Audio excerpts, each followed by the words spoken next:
Hello everyone, कैसे हो आप लोग। आई होप आप सभी बहुत अच्छे होंगे, स्वस्थ होंगे और मस्त होंगे। Welcome back to my channel Aashi Rashi vlogs. तो बज रहे सुबह के 6 और वापस से आ गई हूँ मैं अपनी डेली रूटीन में। हिम्मत तो बिल्कुल नहीं थी उठने की, क्योंकि कल ही आई हूँ तो थकान बहुत ज़्यादा है। लेकिन यहाँ पे कोई, हम लोगों की लाइफ में कोई सिक लीव नहीं होती कोई छुट्टी नहीं होती। और ये तो हमारे डेली की रूटीन है, काम है, करना ही है, चाहे अब बीमार हो चाहे कुछ भी हो।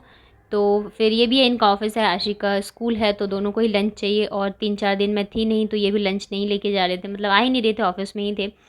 तो इस वजह से बनाना तो था ही, तो मैंने सोचा आलू प्याज और टमाटर की मैं सब्ज़ी बना देती हूँ। और कितना भी अब बाहर का कुछ भी खा लो, लेकिन घर की जो बात होती है वो अलग ही होती है। और हस्बैंड को तो चलो छोड़ भी दे 2 मिनट के लिए, लेकिन बच्चे को तो देना ही देना है लंच में। तो इस वजह से बस यहाँ पे मैं सब्ज़ी बनाने की करी थी तैयारी। और आलू प्याज टमाटर की सब्ज़ी जो है वो बन भी जाती है जल्दी, फटाफट से मैं बस फ्राई करके कुकर में सेट कर दूँगी। और तब तक मैं मेरे बाकी की जो तैयारियाँ हैं वो कर लूँगी। और बच्चे अभी दोनों ही सो रहे हैं, तो जस्ट मैं पानी गर्म करूँगी और हस्बैंड को उठा दूँगी, क्योंकि क्या होता है ना, 6:30 बजे फिर आशिक को भी उठाना रहता है। मतलब बच्चे इतनी जल्दी उठते नहीं रहते हैं, थोड़ी सी मतलब परेशान तो करेगी। अभी 3-4 दिन के ऊपर से उसकी छुट्टी हो गई है, तो इस वजह से मैं हस्बैंड को पहले उठाती हूँ, 10-15 मिनट पहले उठते हुए, उसके बाद उठती है आशी। तो यहाँ पे देखिए मसाले सारे मेरे हो गए हैं फ्राई। तो अब मैं इसमें डाल देती हूँ कटे हुए आलू, और आलू के साथ भी मसाले को थोड़ी देर के लिए कर लेंगे फ्राई। और पता है मुझे, जैसे मैं अपने घर जाती हूँ ना, तो वहाँ पे मम्मी खाना बनाती है, मैं कम ही बनाती हूँ। तो मुझे ऐसा लगता है मैं 2-3 दिन में ही खाना बनाना भूल जाती हूँ कि क्या कितना डालना है। तो यहाँ पे देखिए मैंने गर्म पानी कर लिया है, तो नींबू तो है नहीं, बस शहद डाल के मैंने इनको भी दे दिया है। और मैंने सोचा है कि मैं थोड़ा-सा खुद पे भी ध्यान दूँ, क्योंकि मैं बहुत ज़्यादा पतली हूँ, लेकिन मेरा पेट जो है वो निकल गया है। तो मम्मी भी बोली थी, तो तुम्हारा पेट क्यों इतना निकल गया? क्या होता है ना, डिलीवरी के बाद गर्म पानी पीना चाहिए, बहुत सारी चीज़ें होती है। तो वो मैंने करी नहीं, तो इस वजह से शायद निकल गया है। इतना ज़्यादा तो नहीं निकला था जितना कि अभी निकल गया है। तो इस वजह से मैंने सोचा, जब मैं इनको डेली देती हूँ गर्म पानी नींबू डाल के, तो क्यों ना मैं भी पीऊँ। तो आज से मैंने भी शुरुआत करी है। और यहाँ पे देखिए सब्ज़ी मैंने सेट कर दिया था। तो कल ये ब्रेड लेके आए थे ना, तो मैंने सोचा आशी को मैं आज, जैसे मॉर्निंग में खा के जाती है, नाश्ता करके जाती है, तो ब्रेड जैम दे देती हूँ उसको। क्या करूँ? हाँ, बताओ क्या बोल रहे थे तब से मेरे से, बताओ। हाँ, मम्मी से क्या बोल रहे हो बताओ। हाँ, क्या बोल रही थी? मम्मी उठो चाय बना दो। हाँ, बोलना फिर से ज़रा, एक बार फिर से बोलो ज़रा। क्या बोल रही थी मम्मी को? क्या बोली मम्मी को?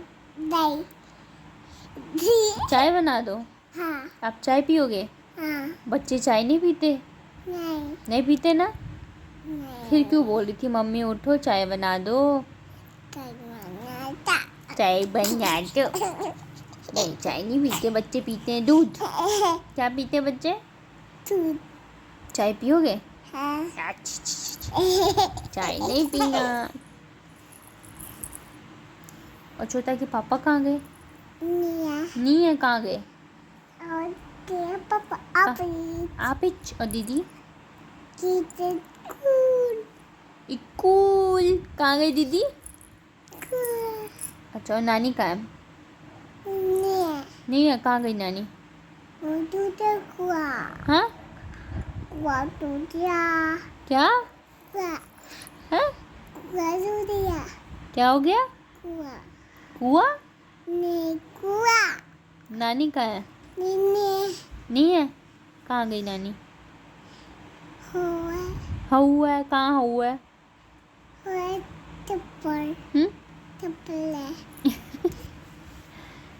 पेटी करूँ मैं आपकी? थोड़ी सी कर देती हूँ। थोड़ी सी करने दो ना प्लीज, करने दो ना।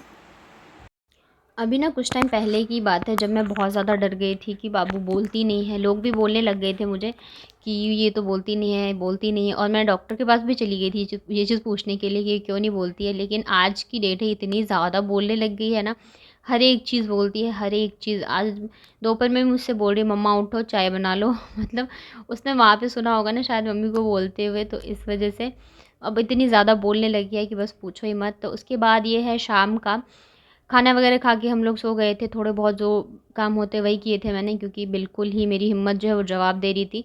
और अगर मैं ज़बरदस्ती सारे काम करती तो फिर क्या होता है कि मैं पड़ जाऊँगी बीमार, और फिर से कोई देखने वाला है नहीं।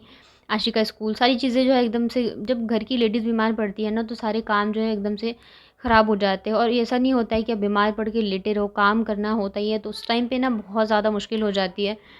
तो जिनके पास सपोर्ट होता है वो अलग चीज़ है, जिनके पास नहीं है, कोई सहारा, अकेले करना है, तो फिर थोड़ा तो खुद को ध्यान देना ही पड़ता है। तो इस वजह से फिर हम लोग खाना वगैरह खा के सो गए थे और शाम को यहाँ पे आशी को मैंने बिठा दिया उसके होमवर्क करने के लिए। और अभी जो है उसके होमवर्क थोड़े ज़्यादा रहते हैं, तो इस वजह से टाइम लगता है। तो जब तक वो होमवर्क करेगी ना, तब तक मैं कर लेती हूँ मेरे काम। और ऐसे वैसे तो जब भी बच्चों को पढ़ाओ ना, तो साथ में मतलब बैठ के ही पढ़ाना चाहिए, और मैं भी बैठ के ही पढ़ाती हूँ।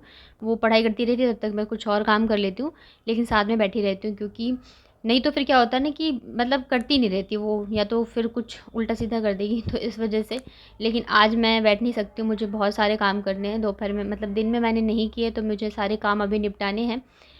तो इसके होमवर्क होने के बाद फिर मैंने इसको घर की कॉपी में वर्क दे दिया था करने के लिए। और ये थोड़ी ज़्यादा परेशान हो रही थी, करना नहीं चाह रही थी, क्योंकि क्या होता है ना, अगर अभी 3-4 दिन की छुट्टी हो गई ना, तो पढ़ाई वगैरह छूट गया था, जिस वजह से इसका मन ही नहीं लग रहा था करने में। तो बहुत मतलब डांट वाट के मैंने इसको बिठाया है कि नहीं पढ़ो करो। और देखिए रूम की हालत कैसी हो रही है। छोटे बच्चों वाले घर में ना यही होता है, पता नहीं चलता कि सुबह के टाइम है कि शाम का टाइम है, काम जो है वो बराबर ही रहते हैं। तो यहाँ पे मैंने सारे खिलौने वगैरह समेट के रख दिए हैं, और अब मैं लगाऊंगी झाड़ू पोछा। सुबह मैंने बस झाड़ू ही लगाया था, पोछा मैं नहीं लगा पाई थी, मेरी बिल्कुल हिम्मत नहीं थी। बच्चों को नहलाना, खाना खिलाना, झाड़ू लगाना, खाना बनाना और बाकी की चीज़ें जो होती है वो तो आप छोड़ नहीं सकते हो, करना ही करना होता है। तो मैंने सोचा चलो मैं शाम को पोछा लगा दूँगी। पोछा लगाना इसलिए भी ज़रूरी है क्योंकि एक तो 3-4 दिन मैं थी नहीं, दूसरी चीज़ ये है कि चींटियाँ पता नहीं क्यों बहुत ज़्यादा हो रही हैं, बहुत ही ज़्यादा, हर जगह चींटियाँ ही चींटियाँ हैं। और मेरे हस्बैंड को इतनी ज़्यादा एलर्जी है ना चींटी से कि बस पूछो ही मत। उन्हें अगर एक भी चींटी दिख गई ना, तो फिर वो पूरा घर सर पे उठा लेते हैं। और गर्मियों में चींटी आ ही जाती है, तो इस वजह से मैंने कहा चलो हो सकता है बच्चों ने कुछ गिरा वगैरह वगैरह दिया हो, तो मैं पोछा लगा देती हूँ। तो झाड़ू लगा लगा के पूरे रूम को कर दिया मैंने क्लीन, और बस मैंने पानी में फ़िनाइल वगैरह डाल के मैंने सोचा मैं पोछा लगा देती हूँ। और इनको देखो, मैडम को मैंने बिठाया था ऊपर, लेकिन इसको तो ऊपर बैठना ही नहीं है, पूरे रूम में घूम रही थी, कितना भी बोलो तब भी नहीं बैठना इसको। बट ये है कि गर्मी आ गई है ना, तो पंखा चला दिया है मैंने, बस 2 मिनट में सूख जाएगा। और अब भी जब मैं दिल्ली से आई हूँ ना, तब जाके मतलब इतनी गर्मी लग रही है कि बस पूछो ही मत। 1 मिनट भी मैं पंखा बंद करूँ ना, तो लगता है कि बस पसीने पसीने हो गए। जबकि मैं गई थी ना, तब मौसम बहुत सही था, ठंडा ठंडा सा था। और ये देखिए चेयर से गिर गई। मतलब इतनी ज़्यादा शैतानी करती रहती है ना, बस इधर उधर लगा ही रहता है इनका। तो पोछा भी लगा रही हूँ ना, तो ध्यान मुझे इसी की तरफ रखना है। कहाँ चेयर देखिए, यहाँ से डायरेक्ट बेड पे चढ़ सकती है, लेकिन नहीं, चेयर पे चढ़ के चढ़ना है इनको। और बस इन्हीं सब शैतानियों में ये गिर जाती है नीचे। ये क्या कर रही है पता नहीं। इन दोनों का बस ऐसे ही चलता रहता है। उसके बाद फिर हो गया था डिनर बनाने का टाइम, तो शाम को काम ख़त्म करते करते थोड़ा सा लेट हो गया था। तो मतलब समझ नहीं आता रहता है, पता है दिन में तो कुछ भी बना लो, लंच का पता रहता है ये बनाना है वो बनाना है, लेकिन रात का जो डिनर होता है ना, उसमें बड़ी प्रॉब्लम होती है, समझ में नहीं आता रहता है कि डिनर में क्या बनाओ। और इनसे पूछो तो इनका हमेशा एक ही रहता है, कुछ भी बना लो, कुछ भी बना लो। तो मैं मतलब बहुत देर तक किचन में खड़ी होकर सोचती रही कि मैं क्या बनाऊँ क्या बनाऊँ। आलू तो दिन में बनाए थे, हरी सब्ज़ी वगैरह है नहीं, मैं जा ही नहीं पाई लेने के लिए, थकी थी इतनी ज़्यादा इस वजह से। तो फिर मुझे याद आया कि मतलब सोयाबीन मेरे पास रखे हैं, तो मैंने सोचा आज मैं बनाती हूँ सोयाबीन, मतलब सोया कीमा। तो बस उसी की मैं कर रही हूँ तैयारी। यहाँ पे सोयाबीन जो है उसको मैंने बॉईल करके रख लिया है, और प्याज लहसुन अदरक सारी चीज़ें मैंने कट करके रख ली है। तो बस यहाँ पे चढ़ा दी मैंने कढ़ाई। इसमें डाल देंगे सरसों का तेल, हम लोग खाने में सरसों का तेल ही यूज़ करते हैं, आप जो भी यूज़ करते हो वो डाल सकते हैं। अदरवाइज जो सरसों के तेल में ना फ्लेवर बहुत ही अच्छा आता है। उसके बाद इसमें डाल देंगे थोड़े से खड़े मसाले, तो मैंने डाला है दालचीनी, लौंग, इलायची, और साथ में डाली है मैंने काली मिर्च। उसके बाद यहाँ पे डाल देंगे आधे चम्मच लगभग जीरा, और फिर डाल दिया मैंने यहाँ पे अदरक और लहसुन। अदरक लहसुन को मैंने थोड़ा सा क्रश करके फिर कट करके डाला है, इससे जो फ्लेवर है इसका बहुत अच्छा आता है। उसके बाद यहाँ पे डाल देंगे 2 मीडियम साइज़ का प्याज बारीक कटा हुआ। इन सबको ना थोड़ा सा गुलाबी होने तक, पकने तक फ्राई कर लेते हैं। उसके बाद थोड़े से मसाले इसमें ऐड करेंगे। तो मैंने यहाँ पे डाला है हल्दी पाउडर, लाल मिर्च पाउडर, हरी मिर्च ख़त्म हो गई है तो इस वजह से मैंने लाल मिर्च डाला है। उसके बाद मैंने डाला है धनिया पाउडर। तो हरी मिर्च होती फिर मैं लाल मिर्च डालती नहीं। अब यहाँ पे थोड़ा सा पानी डाल के मसालों को अच्छे से भून लेते हैं। पानी डालने से ये होता है ना कि मसाले जो है जलते नहीं, अच्छे से फ्राई हो जाते हैं। उसके बाद मैंने डाला है चिकन मसाला। आप चिकन मसाला नहीं चाहे तो नहीं भी डाल सकते, वैसे डालने से टेस्ट बहुत अच्छा आता है। हम कीमा बना रहे हैं तो थोड़ा सा नॉनवेज का टेस्ट आ जाता है। उसके बाद सोयाबीन को मैंने नमक डाल के बॉईल कर लिया था, पानी को निचोड़ के। अच्छे से नहीं निचोड़ना है, हल्का हल्का सा निचोड़ लेना है। उसके बाद हम इसे मिक्सर और ग्राइंडर में चला लेंगे। तो मसाले फ्राई हो गए थे, उसके बाद यहाँ पे मैंने क्या डाला है, सोया डाल दिया है। अब इन सबको अच्छे से मिक्स कर देंगे और नमक भी डाल देना आपको जितना भी अपने टेस्ट के अकॉर्डिंग। और खाना मैंने लेट बना स्टार्ट किया था ना, तो मतलब मैं बना ही रही थी तब तक ये भी आ गए थे। तो बस यहाँ पे सब्ज़ी जो है वो बन के रेडी है, मतलब सोया कीमा जो है बन चुकी है। फटाफट से बन जाती है, बिल्कुल भी टाइम नहीं लगाता। बस लास्ट में थोड़ा सा गरम मसाला डाला है मैंने, धनिया मेरे पास है नहीं हरी, तो इस वजह से मैंने नहीं डाला है। और खाने में बहुत ही ज़्यादा टेस्टी, आप पराठे या पूड़ी के साथ खाओ ना तो बहुत ज़्यादा टेस्टी बनती है। मैंने रोटी बना ली तो हस्बैंड बोल रहे थे कि तुमने पूड़ी या पराठे क्यों नहीं बनाए। उसके बाद खाना वगैरह खाने के बाद टाइम हो गया था दूध लेने का, तो बस यहाँ पे मैं वही ले रही थी। बर्तन वगैरह धो चुकी हूँ मैं, क्योंकि कल फिर काम बढ़ जाता है अगर सेम डे आप तो रात के काम ख़त्म ना करो। तो बस यही था मेरा आज का व्लॉग। आई होप आपको मेरे व्लॉग अच्छे लगे।